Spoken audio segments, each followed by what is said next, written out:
vicious, but brilliant! I don't believe it! I swear I do not believe it! And they are back on terms!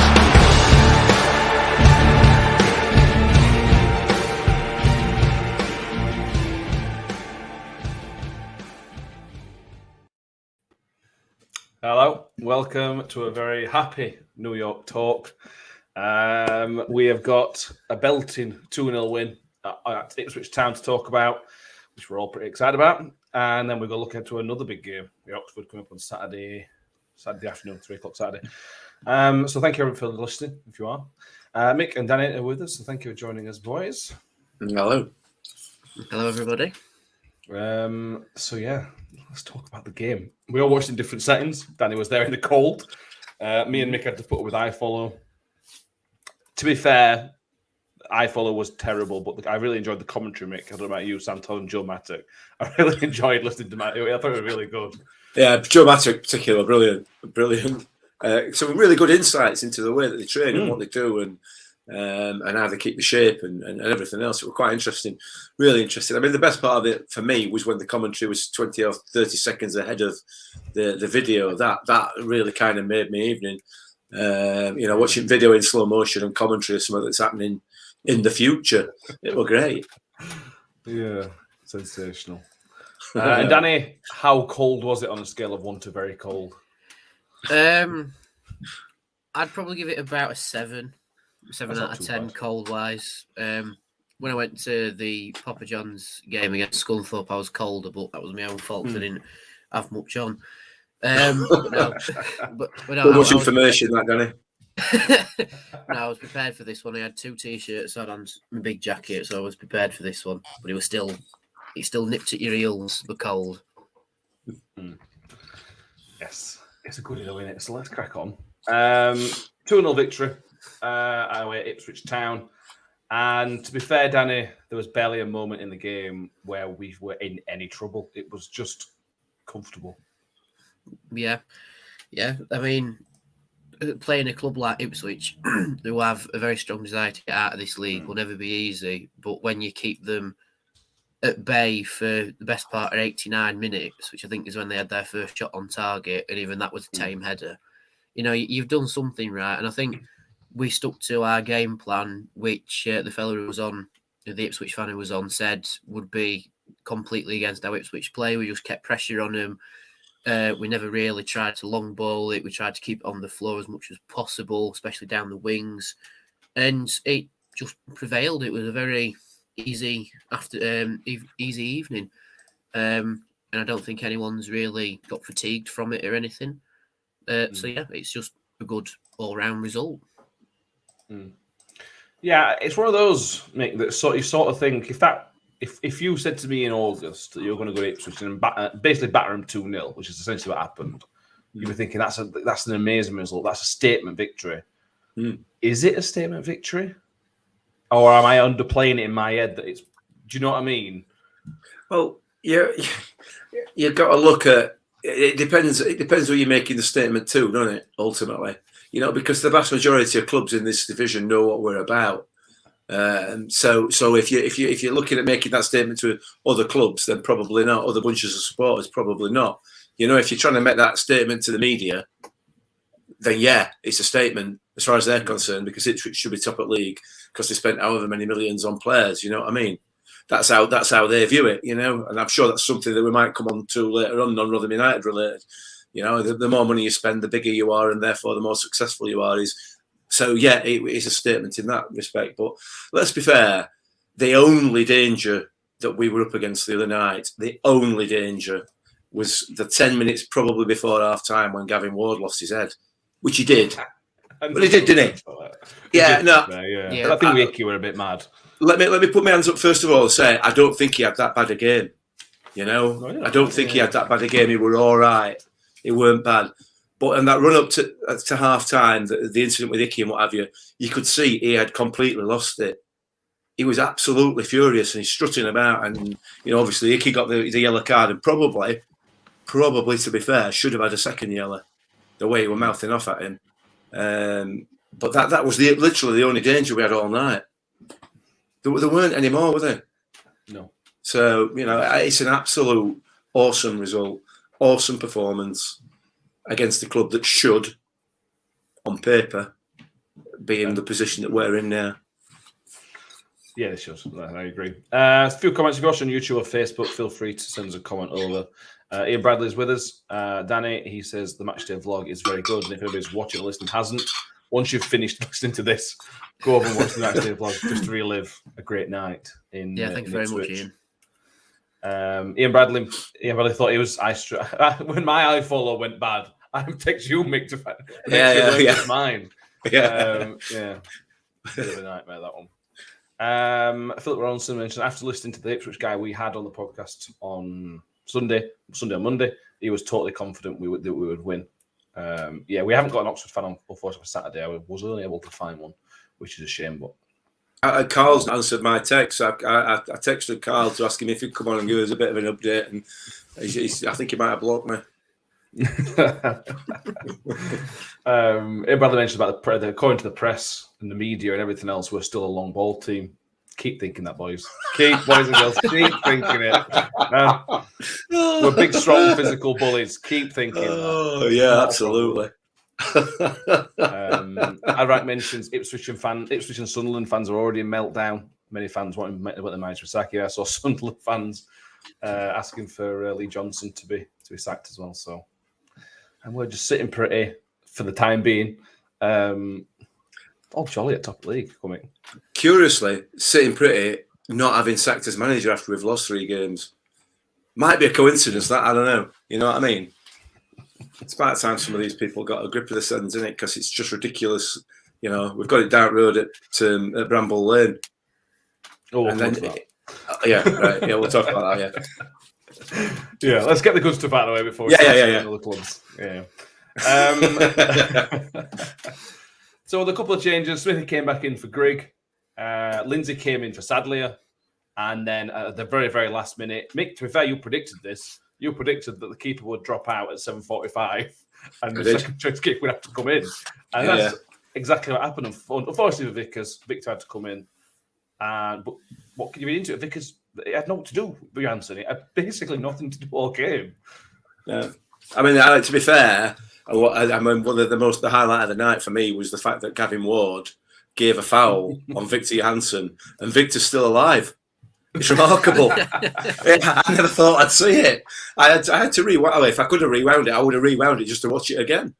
Amazing scenes, mate. Yeah.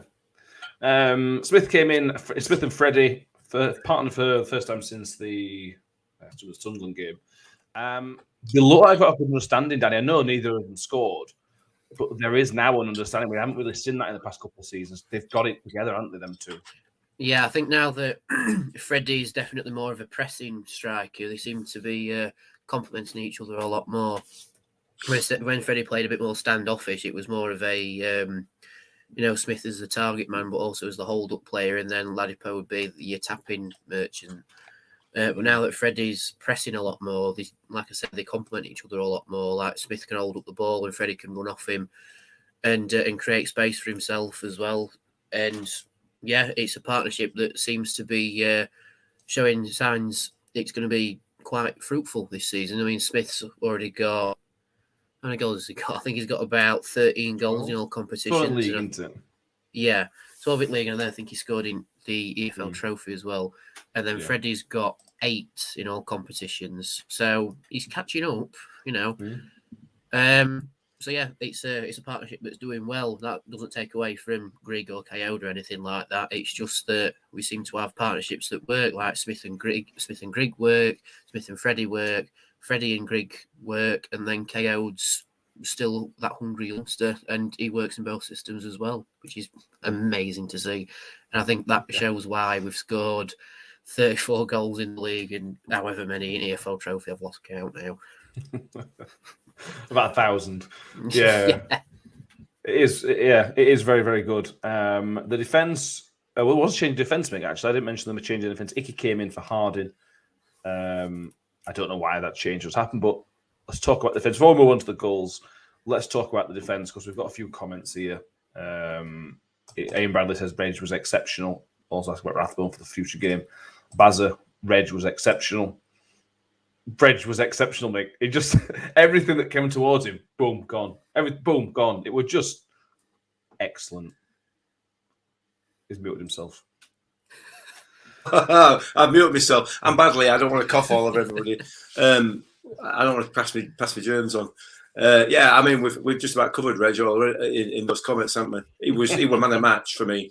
He was the man of the match. Was Reg? He was just different level, and that's saying something when he's playing alongside the likes of Richard Wood, alongside Michael Ehekwe, alongside Wes Harding. He's still a different level, that man.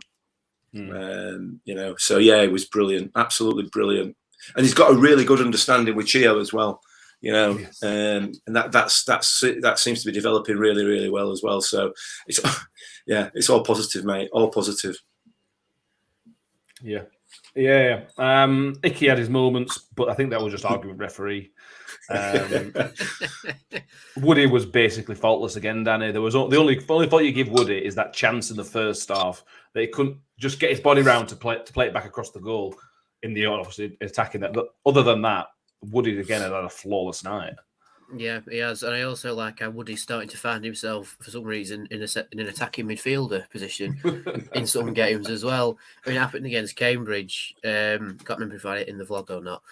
But then at Sam's against Sunderland, he was in a very advanced position, and to see someone of Woody's, I want to say age because it sounds a bit ageist, but as someone of Woody's experience, we'll say, still being able to make the run forward and then get back and defend exceptionally well, it just shows how much he's come on, not only under Paul Warren's stewardship, but under the other managers as well. And I think he's probably in the best part of his career. And to say the best part of his career is like 34 years plus, you don't see that with footballers very often.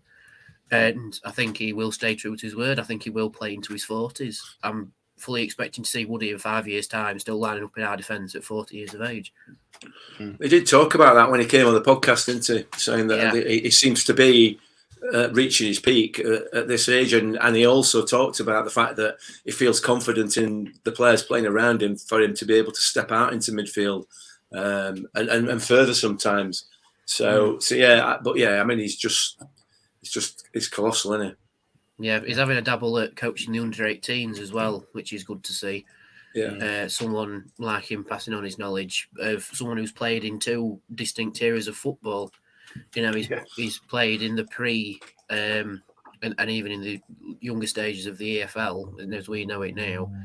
And football's changed since Woody came into the game, and he's adapted, and maybe the knowledge of physicality has improved so much that he can play later on, maybe into his 40s as well.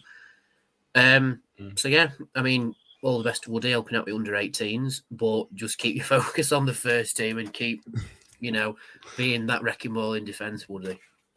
Yeah. And I suppose we best re-plug it. We spoke to Woody earlier on the season, so if you want to go on YouTube or through our podcast pages, Talking Millers with Richard Wood is on there. It talks about all these sort of things. So if you haven't watched that already, which you should have done, go over there and watch it again. Or watch it again. You can always watch it again or listen to it again. Yeah, and if you've not watched watch it later. Yeah, if you've not watched it, he sort of cements his place as the magic man as well by doing a magic trick for us, doesn't he? Yeah, he does. Yeah, there you go. Does, yeah. God. Okay. That's a lot of preamble before we talk about the goals. Let's talk about the goal. First goal. Super Ben Wiles. Let's talk about the strike first, and then we'll talk about the build-up to it, which we forced them into. What can you say about the strike? It was almost a replica of the Bolton strike. Obviously, he moved further the ball, but he's just getting better and better every week, that kid. It's just brilliant to watch. Yeah, absolutely. I mean, the cleared header from Icky, first of all, initially when you first see it with a closed camera angle, you think it's just a kind of headed hoof upfield, if you like. Yeah. But when you see it from the wider angle, you can see exactly what Icky's trying to do, and it's inch perfect for Smith. Smith's touch is just sublime. It's absolutely beautiful, and then the run from Ben Wiles is almost Messi-like. It's almost Messi-like. And I don't know whether that's just because the defending was god awful, or whether he made them look that bad, I don't know. But either way, the run and the strike and the finish, it is almost. I mean, that's a ridiculous comment to make, you know, from a third tier English side, but that's what it was like. If you sort of close your eyes, you can imagine Lionel Messi doing exactly that. You've seen him do it 100 times. Phenomenal, absolutely fantastic. What a player! Yeah, but Paul Warren described him as one of the best defenders one of the best midfielder in the league, Danny. And to be fair to him, fair to Ben Wiles, we talk about Michael Smith, about how he's improved his own game. Ben Wiles, even from the start of this season, has improved the massive. I know we've probably played a bit further forward, but you can see him week on week improving his cleverness, his way he reads the game. He is getting better and better and better, and we're only going to benefit from this because he's just a pleasure to watch. Oh yeah, 100%. And the thing that I think catches some people out is that he is only 22, and to say he's had this much development at 22 and he's got about 115 appearances for us, I think. At only 22, he is destined for a much higher league than Rotherham are capable of, like probably Premier League standard, to be honest. But hopefully he just flies under the radar just a little bit longer and stays for a season in the Championship, you know, just to cement his place there. Same with Chio. But yeah, Wiles' development this season has been somewhat short of astonishing. If you've watched the video that the RUFC put out about his goals this season, the knowledge and skill that he has to not just pull off shots like that, but to also manoeuvre himself into a position where he can have those shots, where he didn't really do it in other seasons, or at least he didn't have the knowledge that he has now to have done it. It's amazing.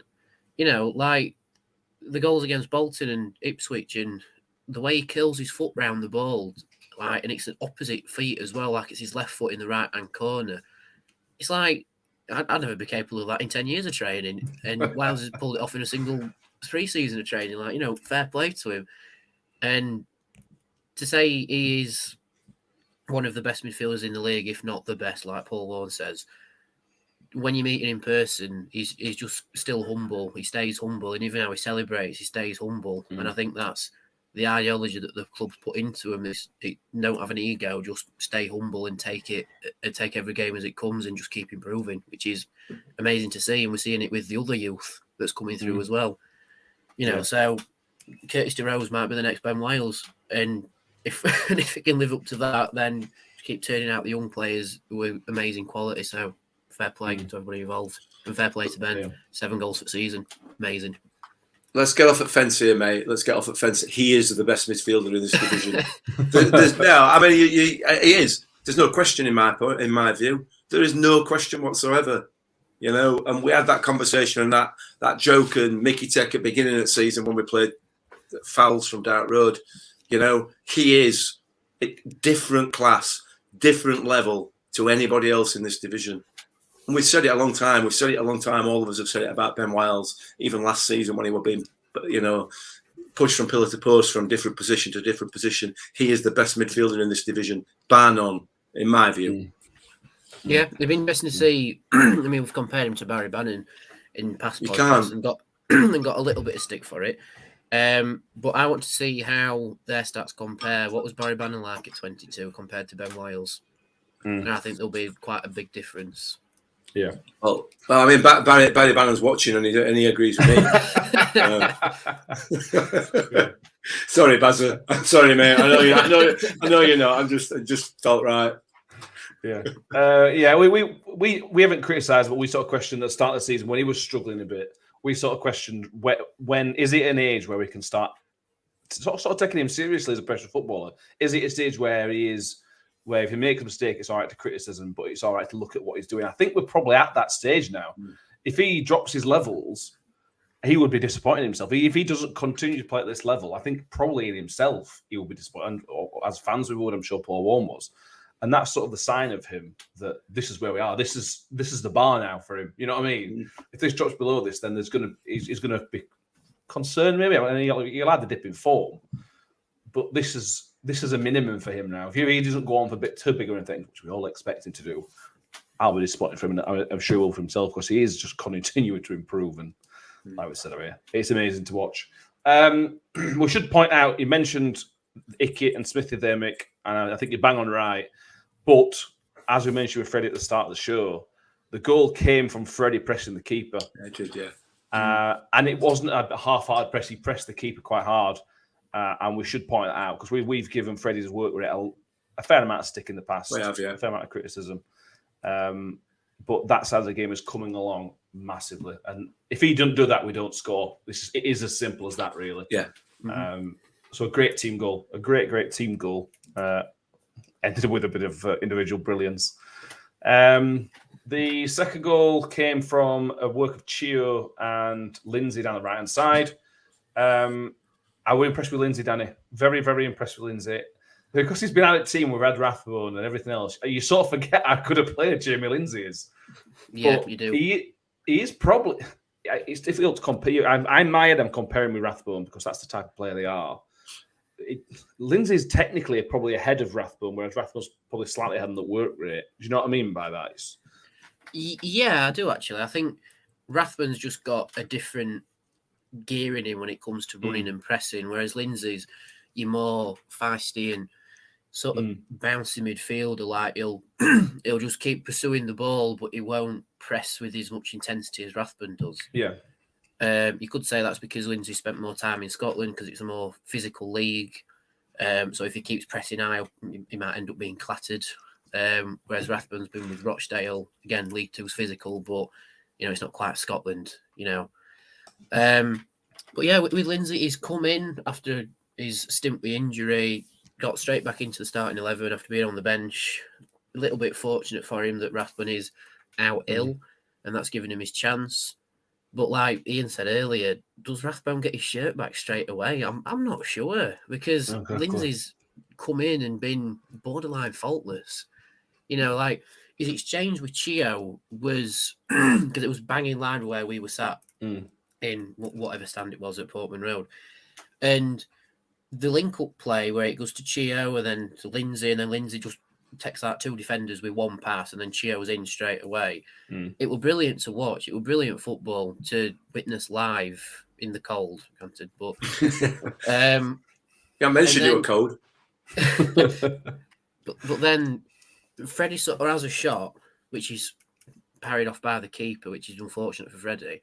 But I don't know. Smith seems to have some sort of sixth sense. I don't know if Fergie shouted to him or what, but he just sort of like backheels it, and then Fergie smashes it into the roof at net. It's like, what exchanges happened there? Like, I know Ferguson doesn't score many goals, and it's his first goal for us. But to say they all had the passion and they all just came bombing over to the away end in front of fans, it was brilliant to see. And I've watched an Ipswich Town vlog on it, and the fans are going absolutely ballistic. It was brilliant. But yeah, Lindsay's, to get back to the point, Lindsay's just starting for me. As long as Ollie's recovering and doing well from his illness, don't rush him back. There's no need to rush him back because we've got ample cover. We say it every week, but the strength in depth's incredible. Yeah, it is. Yeah, and it's not like we've changed Lindsay out for Sadler, and that's tactical. You're not swapping like for like. If you swap Lindsay out for Rathbone, you're essentially doing like for like, which is harsh on Lindsay. I completely agree. Like Danny says, Mick, that build-up play.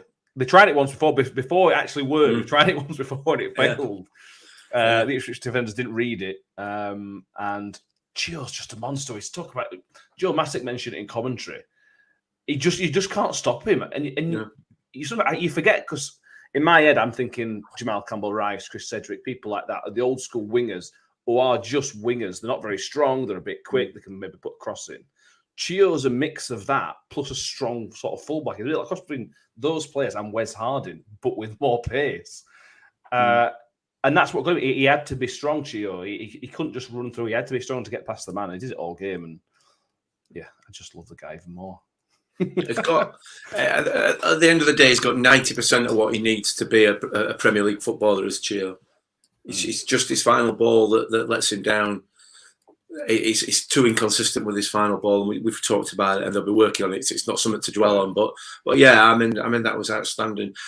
Just going back to the Rathbone-Lindsay argument, I think they are very, very similar players, and I think the only difference for me is that they both press really well. They're both aggressive in there in the tackle. The only difference is you can see how Rathbone does it. You can see Rathbone getting to that challenge. Lindsay just turns up. You know, the ball's there, and then Lindsay just appears out of nowhere. You know what I mean? We said it last season in Championship. You know, as soon as the ball went to an opposition midfield, that Lindsay were there, and you didn't see him coming. And that's about the only difference, really. He was great, Lindsay. Great to have him back. The Ipswich commentators summed it up. Rotherham seemed to have 13 or 14 players on the pitch. Yeah. And 3 of them exactly. Lindsay. Yeah. Exactly. Yeah. It was very, very good. Shane Ferguson, as they mentioned, gets his first goal for the club. I think it's something I'll double check now. I don't think he's got 10 goals in his career yet. Or if he has, he's only just made it. Let me see if we can find out. That's his 8th league goal of his career, having played over 200 times. So always doesn't score very many. That's why he panicked on Saturday. You know what header he had, which he should have shot with. That's why he fluffed that one. Yeah, we haven't mentioned Dan Barley's. We're 26 minutes in, and we haven't mentioned Dan Barley's. I can't believe it. This is how good it were. Again, sensational, Danny. That little turn he did that, again, the RUFC's put on Twitter to just completely mug off that Ipswich player. I mean, that poor defender. Oh, just gets better and better. I mean, sometimes words escape you for Dan Barlaser. He's just that good. But I will say that his position is definitely better suited to the more sitting midfielder role. Like, not like a CDM position, but he's just behind like your midfield 4 line, where his distribution's better. And even against Ipswich, I mean, like I say, words escape you sometimes. The one highlight for me is, like you say, when he mugs off the Ipswich player. But it's the way he does it. He don't just turn and go past him. He sort of turns, then flicks it over him, and he's gone. It's like... Yeah. It's a violation, in all honesty, of that poor player. It's just a violation. And we've seen it from him before. Like, he's very technical on the ball, but he's also got a little bit about him where he can beat a player. And again, that's come on leaps and bounds this season from past seasons. Dan Barlaser, that's the tweet. End of discussion. Yeah. Anything to add, Mick? No. What can you add? The man's a genius, and like Ian Bradley's mentioned there in the comments, he is the quarterback. You know, he's almost made that an official football position. Proper football, not the daft football that Ben plays. And he's almost made that an actual position. He is just immense. Yeah, he is. Let's have a few comments. Chris Wright thought the fans were outstanding Tuesday night. That's you, Danny. 200. How many were there? 200? How many? 267. 267. That's a hell of a journey on Tuesday night. It's about 40 more than the last trip to Portman Road, which is good. How was the COVID thing? We haven't had a chance to ask you yet. How was the COVID? Oops. To say how they send the letter and this, that, and other to you, it was annoyingly easy. Because on the letter it makes out that Portman Road like Fort Knox, but you get to the door and it's like, have you got your COVID vaccine thing? And if you've got the COVID passport on your phone, it's as easy to just go, yep, there's mine. Have you got your ID? Yep, right, in you go. Like, you don't have to wear, even though the staff are wearing masks, they don't tell you to wear a mask or anything. It's easy. It's just like getting into New York Stadium, but with one extra step, which is to show you your COVID vaccine, and then to prove it's you, show your ID, and that's it. There's no mask wearing on the concourse where the bar is. There's no mask wearing in the stand or anything. It's easier than they make it out to be, and I think if the letter wasn't misleading with how hard it was, we could have brought over 300. To be honest, because I've seen a lot of people say they didn't go because of how daft the COVID thing was, but when we got there, it was easy. You know, and I mean, I've made a point of saying the way they've made it out seem really hard, and my mum's had a go at me about going on about it. But no, it was easy it was very easy to get in, and yeah, I think if they weren't misleading, easily 300 fans there for us. I think they know what they're doing. Still not enough 300, is it? It's a disgrace. It's embarrassing support. Something like that, yeah. Where are we? We'll come on to that one in a minute. Bazza says Reg was outstanding. Ian Bradley asked this question, which leads us on nicely to Oxford game. Is 3 games in 7 days too much for Woody? I was a tiny bit surprised he started on Tuesday, Danny, because of the week we've got. Now, the argument against that is that after Saturday, we've got 10-day rest in terms of league action. So Woody can have effectively a 10-day rest because he doesn't need to play in either cup game. Only Paul Warren's going to know this answer, I suppose. But what are your thoughts on him playing so many games in a short space? I think if he feels up to it, let him do it. To be honest, I mean, like we've said, that Woody is an extremely fit and footballer for not just his age, but the way he plays his football. He's extremely fit, and I think that's a benefit of being with us. So if he feels up for playing the Oxford game and he doesn't need as much conditioning in training, because there's a very short gap in time between training sessions this time. I mean, if he feels up to it, let him do it. I mean, we do have adequate cover because he can come into the middle and then you can play Harding in that the left centre back role, or bring Matic into it as well. So we do have options if he's feeling a bit knackered, but if he's up to it, let him do it, because he'll put in a good performance regardless. Yeah, fair point. Liam Gary, as I mentioned at our youth earlier, he adds that just how promising and good our youth can. We got currently Wiles, Josh Cody in the first team squad, Jake Hull. That's not including the other ones that are playing in the Papa John's and the Youth Cup, which is still ongoing as well. Paul Chadwick on Facebook thinks he must have the best midfielder in the division. Yes, we've got three of the best ones, 3 or 4 of the best ones. Yeah, that's the game, innit? That's 2-0, mate. To be fair to Ipswich, I know you get a lot of idiots on Twitter, but I've had a lot of fans come to the Twitter account directly. We've had a few DMs from a couple of their podcasts saying how well and impressed they were with us, and that's again, it's something that's strange as a Rotherham fan. We're not used to it. Yeah. But week in, week out, from managers and some managers and opposition fans are sort of going, I can't believe how good you guys are, and it's weird, but that must mean we played really well for them to be praising us. We're playing a different kind of football. You know, all these clubs are expecting what they read about us. You know, like you've said before, we talked about earlier on the long ball, the physical, you know, bullying kind of tactics, and we don't play that way. You know, we get the ball on the floor, we play the ball really, really well, and we were a million times the better side on Tuesday night. But we've also been the better side in the vast majority of games that we've played all season, by some distance, you know. So it shouldn't be a surprise to us. But you're right, it is nice.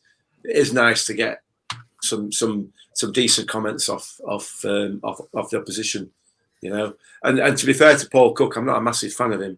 I can't remember now the words that he used, but they were extremely complimentary about Rotherham United. You know, about being driven and essentially just wanting it more than everybody else. So yeah, it's good. It's good, and it is deserved. You know, they've worked hard to get to this position, so they deserve. Yeah, he wasn't just using an excuse. Sometimes you get managers sort of using the opposite excuse, but it clearly wasn't that. Okay, they were. Yeah, absolutely. Okay, manager. Yeah. So yes, the good thing is we played Ipswich now. It's out that way. The worry is eventually they might click. We're not going to worry about that till like April or something, so that's fine. Liam McGarry asks about Stockport game. Why is it moved to Friday if it's not on TV? Police advice. I assume Stockport are going to bring a few. I think they've sold nearly 2,000 already. Stockport. Wow. That should be a good game. Looking forward to that. That should be good. Ian Bradley mentions Paul Cook's post was very class, very complimentary, and all in one tone, one voice, which is an achievement for him. Yeah. He didn't use the word bullying, as Adrak mentions. It was overused by a lot of clubs. Paul Cook didn't use that word. was used by some fans, but stuff them. Yeah, whatever. They won a UEFA Cup, you know, Nick. They won a UEFA Cup then. Did they really? Apparently Did they really? Yeah, we were League Cup finalists once, weren't we? You know what I mean? It's just nonsense, isn't it? It's just absolute nonsense. But I'm just trying to find what he said now, but I can't find it. He said something about Rotherham at the level that Ipswich aspire to be. And there was one Ipswich fan who got majorly triggered. And he went, "Oh, I remember our team playing Barcelona and winning 3-0 in 1977. And now our level's to be like Rotherham." It's like, well, we're as good as Barcelona. You know, we are Teams like Rotherham. Johan Cruyff, Barcelona. Now, mate, 2021 Rotherham United. There you go. That's the tweet. Tweet that out. To be fair, we're probably better run than Barcelona. To be fair, oh yeah, just a little bit. Yeah. So Paul Cook said how he described him was what described Rotherham was a team full of hunger and desire, life and energy, which I think is a perfect description. Absolutely perfect description. That's exactly what they are. But you can add into that not a small amount of ability as well. You know what I mean? There's a lot of talent in there. Yeah. Yeah, I don't think if we beat Oxford on Saturday, I don't think we'll get the same kind of chat from poor little Carl over Oxford. Anyway, now we're going to move across to talk about Oxford. Before we move on to Oxford, we're going to have a quick word from our sponsor, which is Manscaped. And then we'll come back after this and we'll talk about Oxford. This video is sponsored by Manscaped. Manscaped are the best at below-the-waist grooming. Over 4 million lads and lasses use Manscaped worldwide, including yours truly. Now, Manscaped have given me an early look-see at their latest trimmer, the Lawnmower 4.0, and I tell you what, it is some quality stuff. They've also given me a look-see at the ball deodorant and the ball toner, which you use for your... Use code NYT for 20% off and free shipping at the checkout when you visit manscaped.com. Now, back to your regularly scheduled programme. Back. I should mention they're having a Black Friday sale, Manscaped. So you go to manscaped.com. They've got some good offers on there because it's Black Friday because we do that kind of thing. So Oxford United, another away game, another visit to the Kassam Stadium. First time we visited there since the famous January 2020 3-1 battering. That was one of those performances, Danny, to just look back on that because it was so special, such a special performance. That performance is what we're doing now on a regular basis. That's the improvement from us. Yeah, that game sort of came at a time where we were finding a feet in that season. And we are sort of at the same level now, but we've started slowly, as Rotherham United normally do. So, yeah, it should be a very good game, but not to shoot down Oxford too much. They did get a very good result to say they are. So, light on numbers due to COVID. I think they've got in an emergency keeper from Birmingham. And they had a bench full of more or less youth players against Fleetwood, but they still managed to win 3-1. And I think that was the game that cost Fleetwood manager his job as well. Grayson's on his back now, isn't he? Yeah, but we know how to deal with COVID. COVID in the camp. We played very lightly against Barnsley and that, so we'll be used to the level that they want to put in to try and keep the momentum going for them. So that might be an advantage to us because we know how they're going to play, so we know how to shoot it down because we've done it ourselves. Yeah, and the last thing you want if you've got a very thin squad because of COVID or another, the last thing you want is another game 4 days after your last one. And that's what they're going to have. If it was a bench full of kids, that plays right into our hands, and it helps. Carl's excuses. He can put them in pre-match stuff. Instead of doing the post-match excuses, he can do the pre-match excuses, which we know he likes to do. Mick, do you want to have another talk about that? Mention the game from 2 years ago. You were there with your one of your sons. A special afternoon for a number of reasons, but yeah, a great afternoon. Fantastic. That first half performance was probably the best performance of that season. But like Danny's just said there, either Danny or you, I can't remember. I weren't listening. We're playing like that every half of every game this season. It is a very similar level to the way we were. In fact, we're probably playing better than we were then. So we're going to go into every game expecting to win now, But yeah, that was a very special game. It was a special game more for the not only the result, but obviously what happened afterwards when with Richie Barker. It was very, very special. It still brings a lump to my throat now when I think about it. It was very, very emotional. That really emotional. Yeah, it was. Yeah, very much so. We're now 15 games unbeaten, Danny. I saw the tweets, but I want to recap the sort of permutations of how far we are to breaking some records. Yeah, let me get up the tweets. Hang on.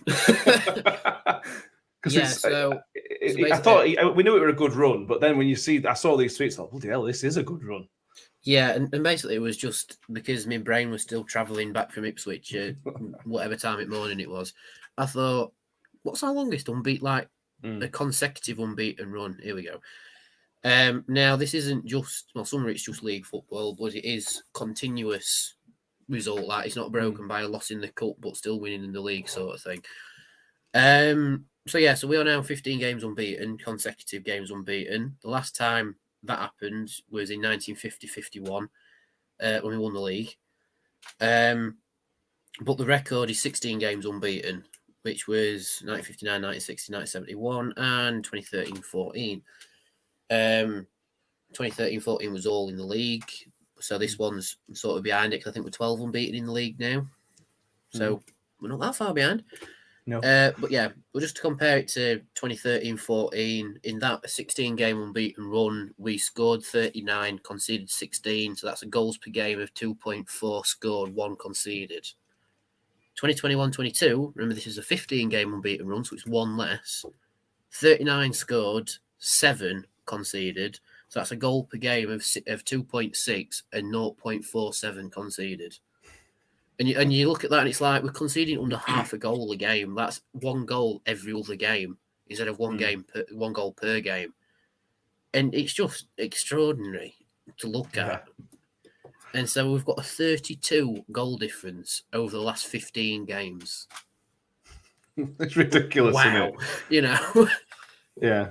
This may well be one of the best defensive seasons or 18 games in, Mick, but defensively, we've conceded 13 goals all season in the league. Yeah. Now, you've got to bear in mind 4 of those were against Fleetwood, which was an anomaly. That game in itself, I'm not taking away from Fleetwood's performance, but we've proven since then that's not how we play. So if we ignore that game, we would have conceded 9 goals from 17 games. Yeah. They're crazy numbers. Defensive, it's all fancy and all cool to talk about your attacking stats. Those defensive stats are special so far. They are, but let's not just pile all the plaudits on the defence, because we are defending from Michael Smith backwards. Oh yeah, and that's the difference, I think. Well. You know what I mean. So and now that Freddie's joining in, you're absolutely right. We are defending as an 11, and we talked earlier on about the commentary from Joe Mattock. Very interesting the kind of insight he gave into how they keep the shape and what they're expecting and how we press and so on and so forth.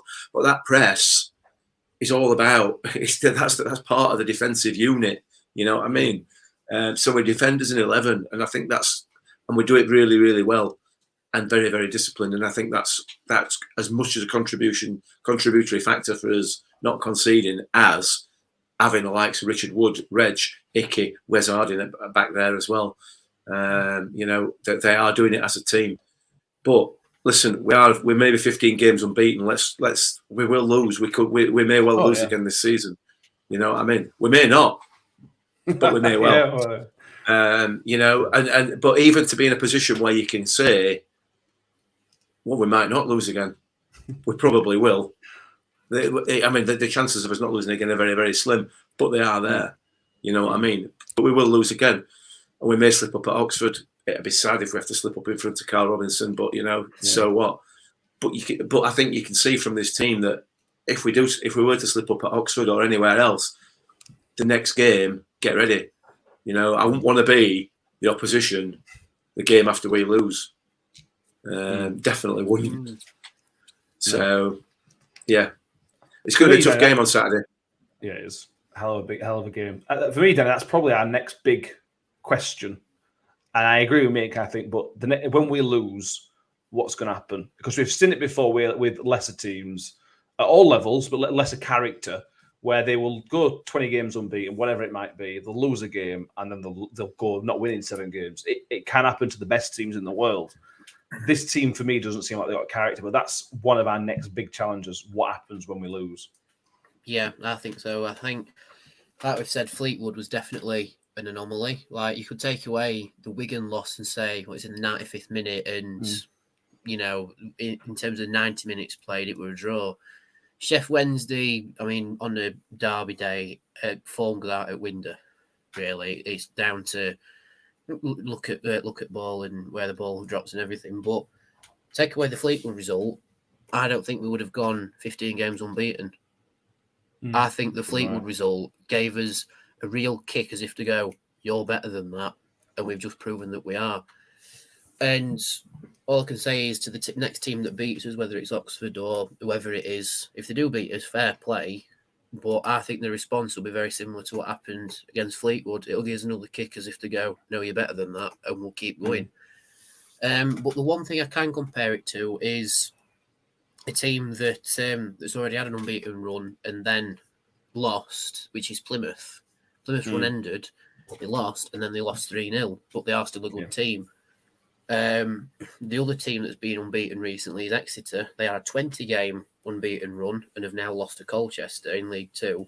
So I want to see what their response is like. You know, will they lose another game? And if it happens to us, would we lose another game? Maybe. But the quality of our squad will eventually show through, and I can't see us losing that many this season. No. That's very, very egotistical to say. But I can't see us losing many. You know, with the way we play football, the high press, the solid defence, strikers that are scoring for fun, a midfield that's scoring for fun as well. So yeah, that's all I can say. And everyone can clip that as much as they want. I don't think we'll lose many this season. Clip it all you want. Yeah. The difference is with those two squads, with those two teams you mentioned, is squad depth. Plymouth haven't got squad depth. We know because they're not flush with money. We're not flush with money, but we've got championship money coming down. Exeter, I assume the same sort of situation. Not going to have a massive squad. If we lose 2 games on the bounce, he could make 8 changes. I don't think he would, but he could make. If there were 2 abysmal performances in a row, they'll just change it all, or change so much of it. It's a different team. So then you don't have that mental baggage from those 2 games. We're definitely getting ahead of ourselves here, by the way. I know I have very much so, yeah. Let's bring it back to Oxford. Weights, hang on. Bring it back to Oxford. They obviously, I've mentioned they've got the COVID issues, but they've still got some decent players in and around the team. James Henry, of course, was a thorn in our side last time, and he scored the 3rd goal for Oxford last time, I think. As Ian Bradley mentioned, he's got Cameron Brannigan on playing as well, as a decent player. Mick, they've got a Billy Bowden playing for him. Isn't he a cricket umpire? Yeah. Yeah, he's obviously changed sports and lost about 20 years as well. I hope he's not playing in goal, because poor old Billy's got arthritic fingers, hasn't he? So I hope he's not goalie. They've got on loan from Birmingham. He's not going to be catching many balls with the arthritis that he's got. Or maybe I hope he is playing in goal. Yeah, well, yeah. A couple of the notable players. I've heard of Gavin White. He's a Northern Ireland international with Jim Ferguson. Herbie Kane, who is on loan from Barnsley, who people may have heard of before as well. They've got some good players. Let's not beat around the bush. Oxford are a team. For me, they're similar to Ipswich. They're going to be there or thereabouts. As much as we will give Carl Robinson as much grief as he can take, he knows League One. You know, he's not going to get him promoted, because I don't think he's got the bottle for it. But he's going to make him in that area of the division. He knows League One. He just can't get out of it. Unless he's got Dele Alli playing for him. Yeah, well. Yeah. Well, we've got Ben Wiles playing for us. In the Oxford side as well. We've got Ryan Williams and Anthony Ford. They must. They didn't play on Tuesday. They must be out with the COVID. Yeah, or something else. Yeah. I didn't know Ryan Williams had gone there. For a minute. He binned off Portsmouth, he goes to Oxford, and he's still stuck in League One, bless him. Off Portsmouth, George Hurst scored again. He's got 2 this season. I know the first one's in League Cup. I don't really count that one in Papa John's, but George has scored an actual competitive league goal. Unbelievable. I mean, it's maybe he's found his level. One every so often in League One. I mean, it wasn't exactly a screamer, though, was it? It sort of bounced off him and gone in. You know, I mean, they all count the same, and it's not taking it away from him. But you know, he still hasn't scored a striker's goal, shall we say?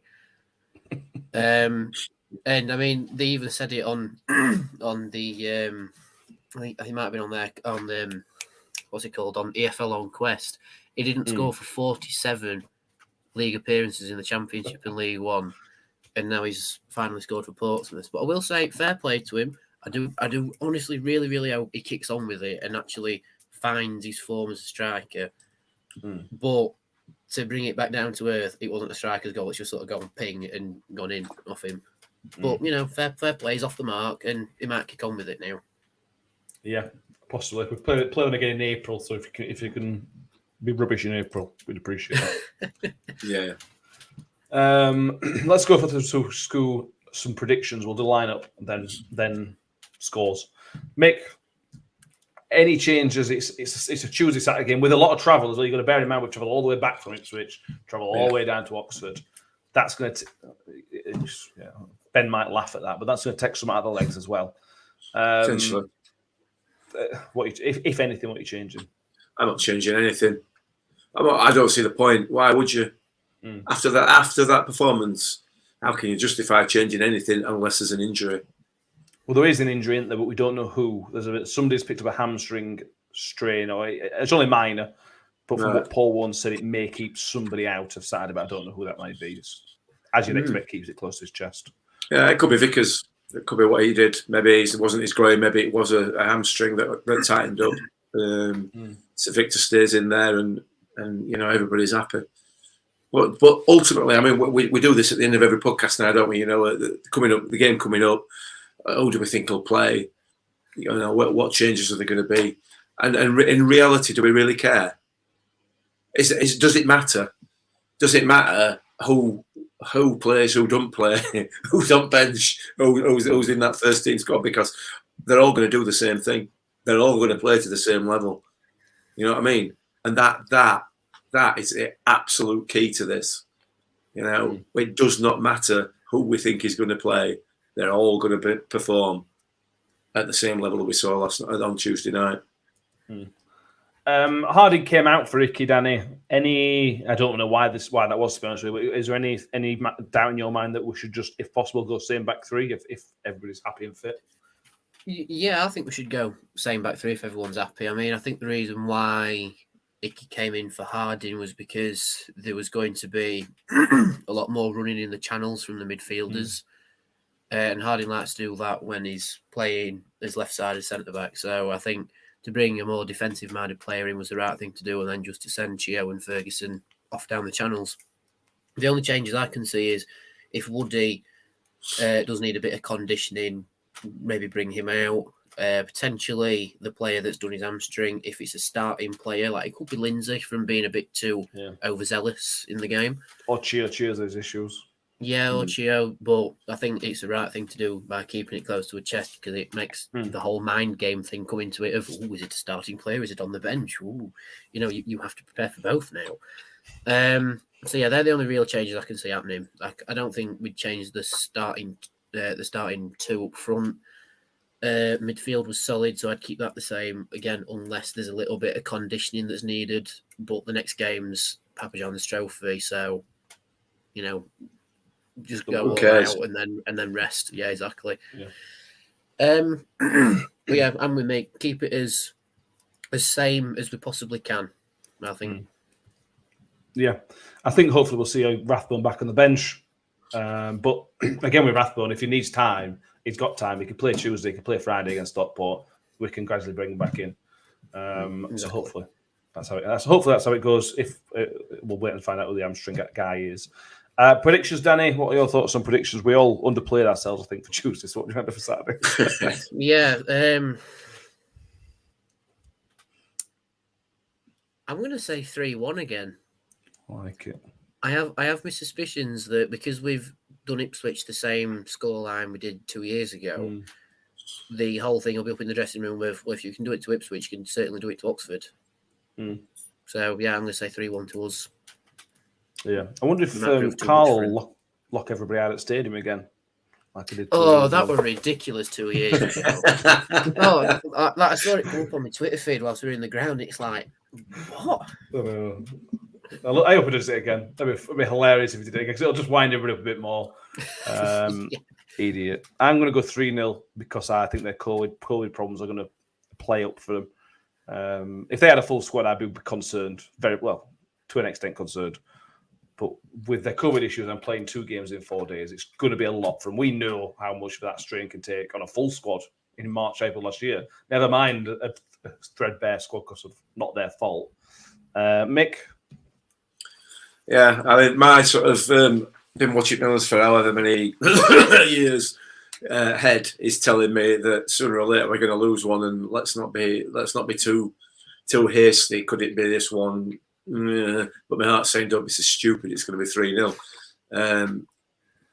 I'm going to go 2-1 to Millers. I think we should win. I think we will win, but I don't think it's going to be as easy as Tuesday night was. I hope you're wrong. I do. Hey mate, listen. I will be happy Sunday night. I'll be dancing for joy if I'm completely wrong and it was 4-0, 3-0, whatever. Yeah. So that's Rotherham United covered. We've got a couple of other topics we are going to cover because they still sort of relate to Rotherham United. The first one is quite an easy short one. Nick Towris and mentions about the Barnsley ground share. It was just a suggestion, wasn't it? Now this has resurfaced. I seem to recall this coming out as news 12 to 18 months ago that they asked us to ground share. They've now asked Bradford to ground share. It's not going well for Barnsley at the minute. Not bottom, obviously, but things are going very, very badly for Barnsley after their amazing season last year. I assume we've said no. We must have said no because it's not happened yet. Are you happy with that, boys? That we've told them to basically sod off? I think that's right for us. 2-1. Yeah, I think it might come down to our ground not actually being big enough for what they need. Massive club, aren't they? So yeah, but I don't think it even got to that point. I think just what the suggestion is of could we do a ground share? We've just gone no. I think that's as far as it went, and it's just resurfaced because the West Stand at Oakwell's shut now, so they're looking for alternatives. So that's probably why it's resurfaced. But yeah, I saw it come out about a year ago. No, it really happened from it. So yeah, moving on. Moving on. Now we've got to briefly mention Sheffield United. They've sacked their manager Slzovica Jokanovic, brought in Paul Heckingbottom. How that's a step up, I will never know, but that's not the point we're here to talk about. It's here to talk about ownership. Now, many of you may have seen or heard these comments from their chairman, but I'm just going to read you an excerpt from, I haven't got his first name, his surname's Yusuf. He says, on appointing Paul Heckingbottom as permanent manager, I am told that it is not a title that will go down well here. I don't care. I am not from Sheffield, and I am not a football man. I am a chairman. Now, that is only 20, 30 words, not even that. But there's quite a lot to pick out of that, Mick. I think there is. He don't care. He's not a football man, runs a football club. And we know he's not from Sheffield. But it's just it's embarrassing. I know they don't care. You clearly don't care. Yeah, it's embarrassing that these people are allowed to run the football clubs in any country, never mind this country.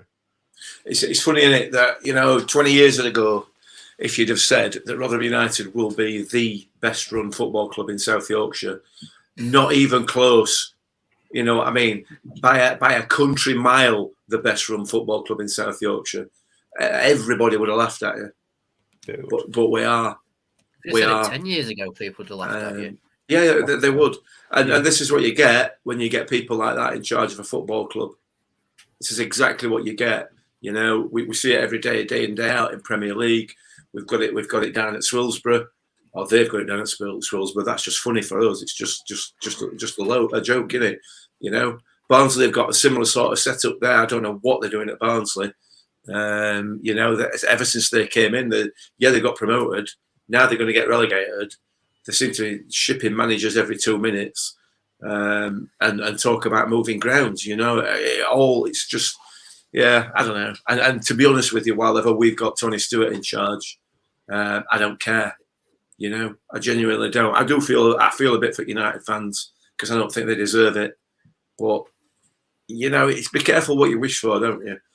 You know, if you want some Saudi prince coming in and bringing you multi-millions of pounds, then, like I said, be careful what you wish for, because they ain't going to bring you multi-millions of pounds. They're only going to come in if they can take millions of pounds out of it. Mm. That's why they've got millions of pounds. As is, that's the question. Well, yeah, exactly. Yeah. Well, we are lucky, Danny. We've got a guy who cares about the club, who's sensible, who's got his brain switched on, and that's all you can ask for. That's all you can ask for, really, isn't it? Yeah, exactly. And I think it's testament to how Tony Stewart's turned this club round from a club that went into administration twice within a season or within the year or whatever it was, to the only club that made any sort of substantial profit in a championship season. Now to being where we are now, like Mick says, probably the best run club in South Yorkshire in terms of not losing vast amounts of money and overstretching ourselves. But there was a report that came out recently called the Crouch Report, and it basically investigating clubs and sustainability. And there's only two notable instances of praise for how a club's being run in this country. The first one was Accrington, and the second one was us. And the only difference between our praise and Accrington's is that we are trying to be in the Championship, but because of how much money there is in the Championship and how much money is being lost in the Championship to try and compete, it's basically said that's why we can't establish ourselves in the Championship, because we try and do it the sustainable way and then fall short because no one else is doing it the sustainable way. And it's quite an on-the-nose comment, and I'm inclined to agree.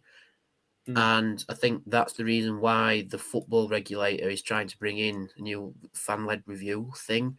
So that's like every club has to have a fan-led review of the board and everything. I'm all for it. Not surprised the Premier League don't want it. Have you seen what the Aston Villa chairman's CEO said?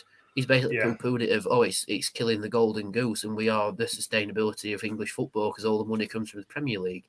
And English football's not sustainable without the top flight. Grow up. English football's not sustainable without a top flight. They can bugger off and form a Super League. English football's sustainable from the little clubs like us, Accrington, who are a football club purely for their community. It doesn't matter how big you are internationally. If you're a football club that's at heart in your community and you're pulling decent numbers in your community, like we are, you are the bedrock of English football.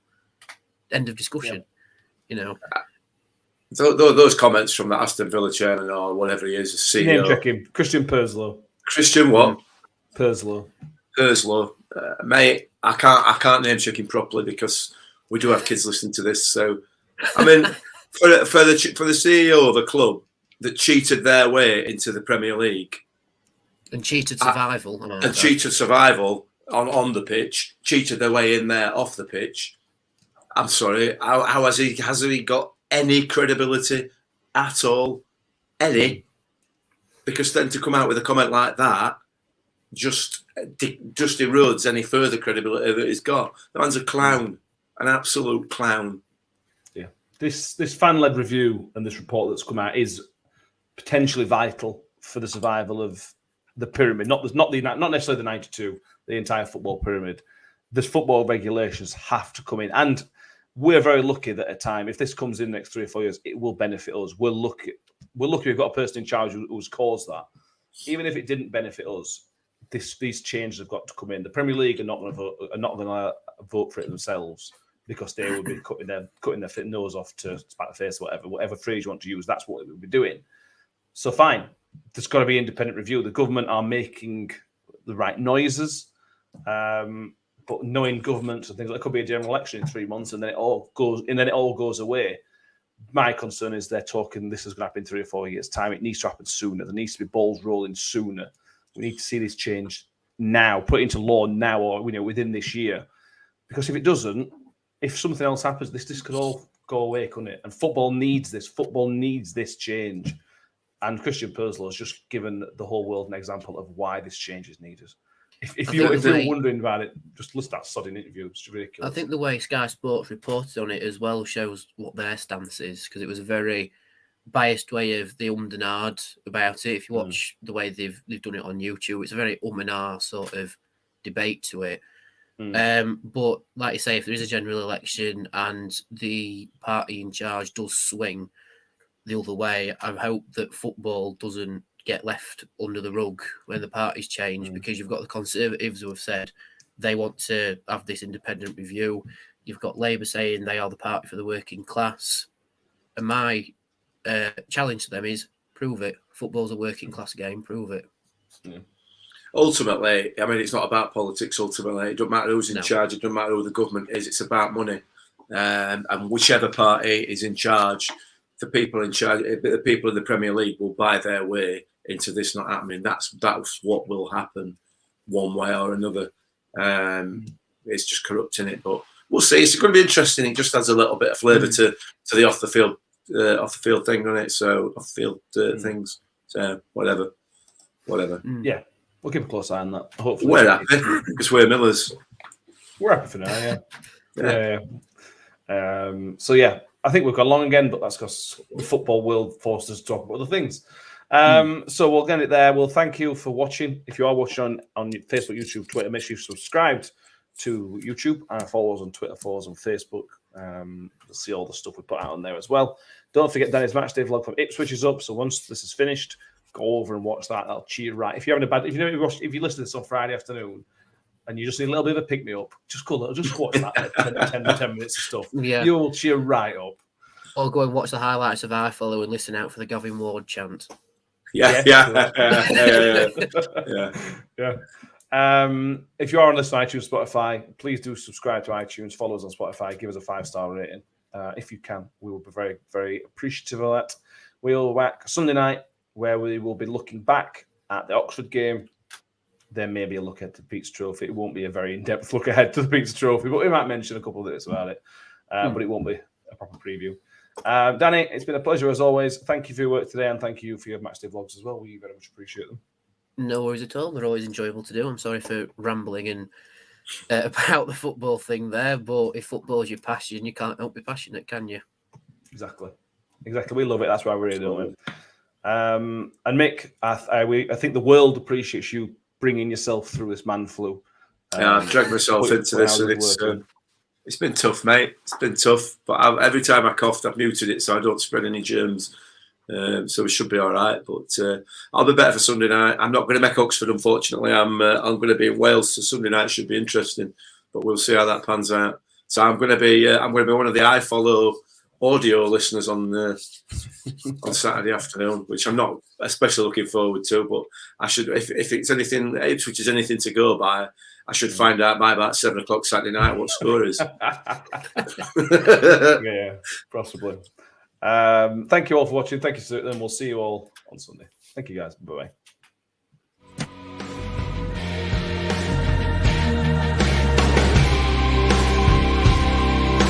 Freddie's on one-on-one. Can Freddie finish shoot? Can Freddie go shot?